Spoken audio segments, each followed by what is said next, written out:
Ano niya, Mr. Maravillas, yung mga magagandang balita dyan? Kumusta na niya yung progress ng Chacha? Ganon pa rin po. Mahina yung progress pagdating sa Senado po.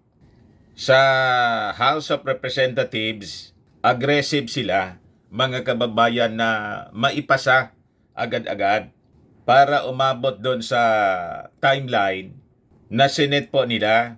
Pero may sarili ding timeline, mga kababayan, yung mga senador. Ang timeline nila i-delay at possibly, mga kababayan, i-delay at diretso ng patayin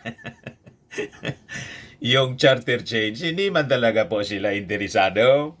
Interesado lang sila po sa existence ng kanilang sarili sa Senado.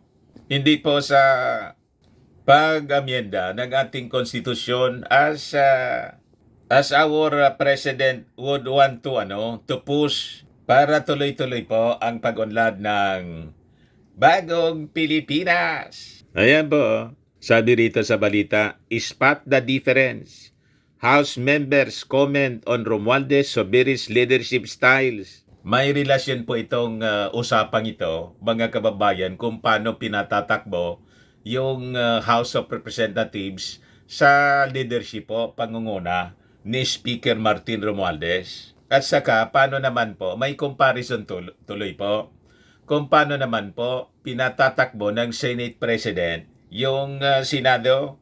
Pag binasa natin itong balitang ito, mga kababayan, malinaw po, malayo ang Senado sa performance ng Congress. Pero bakit niya, Mr. Maravillas, mababa yung rating si Martin? Pagkatapos si Mig Zubiri mas mataas kay Martin. Para din po yung ratings ng ating Pangulo, na napakaganda yung performance ng ating Pangulo sa pagtatrabaho, pero talo ni Inday sa ratings. Yun ang nakapagtataka. Leading si Inday. O, di ba? Yan po. Kung sino yung nagtatrabaho ng maayos, mababa, positive 47 si BBM. Si Inday, positive 61. Very good. Si Mig Zubiri, positive 44. Good. Si Martin Romualdez, na kayod ng kayod, at talagang sinusulong kung ano yung maganda sa ating bansa. Based sa agenda ng ating Pangulo, moderate lang, positive 28. Kaya po, dudang-duda yung mga mamamayang Filipino. Para talaga niya, Mr. Maravillas, may magic yung mga survey. Depende sa hulog siguro. Depende sa hulog. Ganon. But before ko magkakababayan ibigay sa inyo yung full story, click subscribe muna dito sa ating YouTube channel and hit the notification bell para lagi po kayong updated sa mga kaganapan dito sa ating bansa.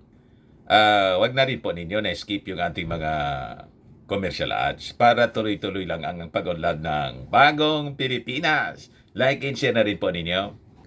Sa mga naganap po ng malinis and spacious fitness gym, bumisita lang po kayo sa aming Colossal Fitness Gym.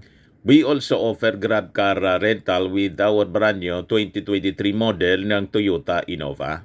We also accept booking for those who are planning to travel via PAL, Cebu Pacific, and other airline companies, local and international. And bills payment for Meralco Bills, PLDT, etc. Kahit saan po na gusto ninyo na travel, kahit saang bansa, pwede na kayo magpa-booking online dito sa aming office. Pati sa mga hotel, may Paymaya kami po, may bayad center na rin.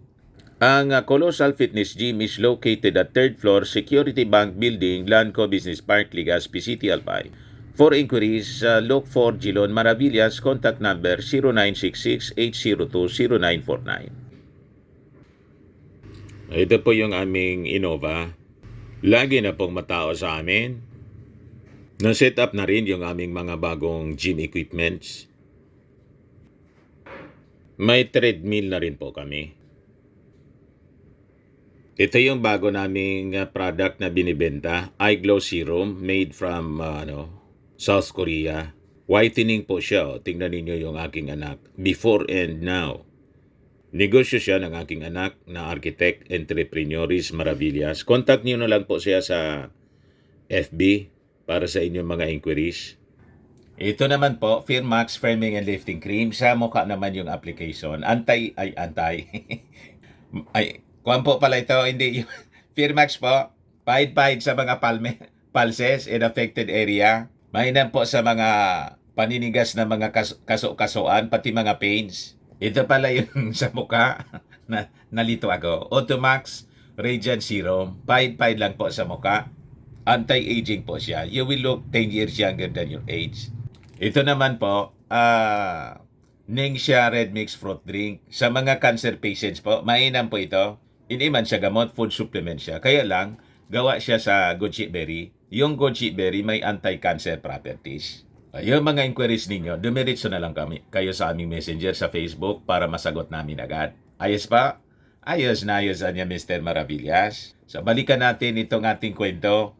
Ano yung pagkakaiba sa leadership style ni Mig Zubiri tapos ni Martin Romualdez? Ito mismong observation, mga kababayan, based sa experience mismo ng mga congressmen. And siguro, mapapansin ninyo kung alin sa kanila yung may magandang leadership style na masasabi natin na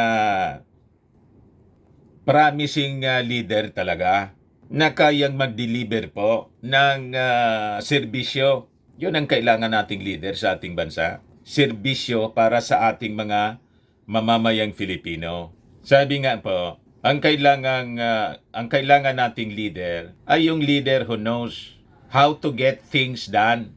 Yung hindi sabog po sa pamamalakad sa kanyang hinahawakang trabaho o posisyon. Sabi dito sa report ng Manila Bulletin, House of Representative members highlighted the glaring difference between the leadership styles of Speaker Martin Romualdez and Senate President Juan Mig Zubiri. Ayan po.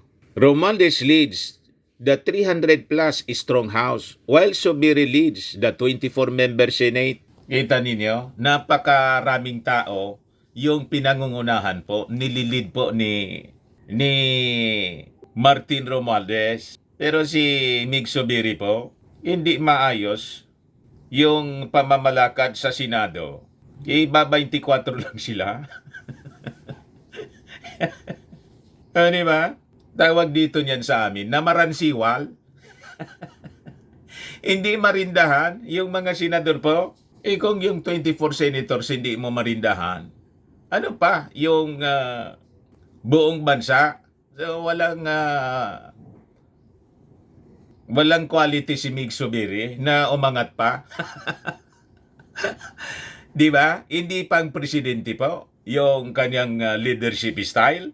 Malayo kay Martin. Talaga niya, Mr. Marabilla, si Martin yung dapat na sumunod na Pangulo. Of course naman po. Kung si Inday, hindi nga naayos yung yung DepEd.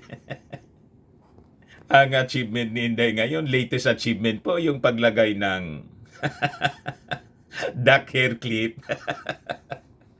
O di ba? Pero niya, Mr. Maravillas, mataas pa rin yung ratings ni Inday. Yun ang kaduda-duda, mga kababayan. Citing the statements and promises made in connection with the current charter change effort, House members Bataan 1st District Representative Geraldine Roman and Iloilo 1st District Representative Janet Garin have noticed that Zubiri cannot seem to put his foot down the way Romualdez can. Kita ninyo, mga kababayan, malayuan niya. Kung i-compare mo yung dalawa sa kanilang leadership style, malayo si Mig Zubiri kay Martin. So sabi ni Roman, here in the House, Anya, the rules are clear-cut. The Speaker is in charge. He gives the command. He tells our Rules Committee Chairman, Majority Leader Manix Dalipe, This is our priority, anya. Find a way to have this bill passed. Ganon ang leadership style ni Martin Romualdez. In contrast, mga kababayan, what about si Migs? So sabi rito, even if we have to work overtime, we will do it. We're not the type who dilly-dally on our job here. So Roman questioned the hierarchy and leadership dynamics in the Senate and sought clarification on who holds the real reins of power and decision-making. She said there should be a clear chain of command in order should leave no room for ambiguities. Malabo po sa Senado. Walang strong leadership na pinapakita si Mig Zubiri. Yun ang ibig sabihin po ni Congressman Roman. Hindi mapasunod yung mga senador. Kanya-kanya ng gusto. O diba? Namaransiwal po. Dapat, kung ano yung sinasabi ng Senate President, ito yung dapat gawin natin kasi ito priority ng ating Pangulo na dapat maipasa. So, isang direksyon lang tayo. Di ba dapat ganun pa? Iba po, kanya-kanya. Yung mga senador, kaya talaga niya Mr. Maravillas, dapat i-abolish yun yung Senado. Yung isang na lang, unicameral na lang tayo. Yun nga po, mga kababayan, yung dapat na mangyari. Kaya tingnan ninyo, napakabagal ng pag-usad ng ating bansa, lalo na po sa ekonomiya. Sige lang ang mga yan doon sa Senado. Lahat doon, grandstanding, pasikat. Sayang ng pasweldo natin po sa ating mga senador. Sabi dyan, in his previous meetings with President Marcos and Speaker Martin Romualdez, Zubiri has repeatedly promised them the economic amendment bill or the Senate resolution of both houses, number 6, they authored, will be passed by March or before Congress Holy Week break. But Senator Sani Angara hinted that the passage may happen October. This is viewed as a possible setback to Chatsa effort since the Solons would hardly have any time by then. Garin wondered about the communication between the senators from the leadership down to its members. Minsan kasi sa Senado, nako-confuse ka eh. Kung yung napag-usapan ba ay nakakaskay doon sa mga sa mga miyembro because that's how leadership should be. Sabi po ni Garin, a majority deputy leader. Maganda yon na nagkausap na si Speaker at yung Senate President at nanggagaling din naman sa Senado yung kanilang timeline na by March matatapos na ito. She said referring to RBH number 6. Pagkatapos, after that meeting with the President, yung isang member ng Senate, si Angara, iba man yung sinasabi, sa sinasabi ng Senate President. So, hindi marindahan ni Mig Zubiri, yung kanyang mga kasamang senador. Di ba? Talaga niyang malayo sa leadership style ni Martin si Migs. Malayo po. Pero alam naman natin, napipilitan lang po kasi yung mga senador. Kaya ganon, wala man sila interes sa Chatsa. Madaling sabi. Kaya nga po, tingnan ninyo. Sige lang ang daldal, malayo sa dapat na mangyari, sa gustong mangyari ng ating Pangulong Bongbong Marcos. Kaya maganda niyan, itong si Migs, dapat siguro kung hindi niya kaya yung kanya mga kasama, na i-lead sa tamang direksyon, mga kababayan, na naayon sa visions at agenda ng ating Pangulo, di maghanap na yung ating Pangulong Bongbong Marcos ng kung sino ang may strong leadership style among the senators. Palitan na yan si Mig Zubiri, kahit half Bicolano yan. Half Bicolano po si Mig Zubiri. Taga rito sa Alba yung nanay niyan, mga Fernandez yata. Kasi sa totoo lang po, ang nakikita natin sa mga senador, ang intensyon, patulogin, i-delay ng i-delay, hanggat maubusan na ng oras para mapag-usapan, aabuti na po ng midterm election. Isi-shelve nila uli. Yung tulad ng dati, dead on arrival.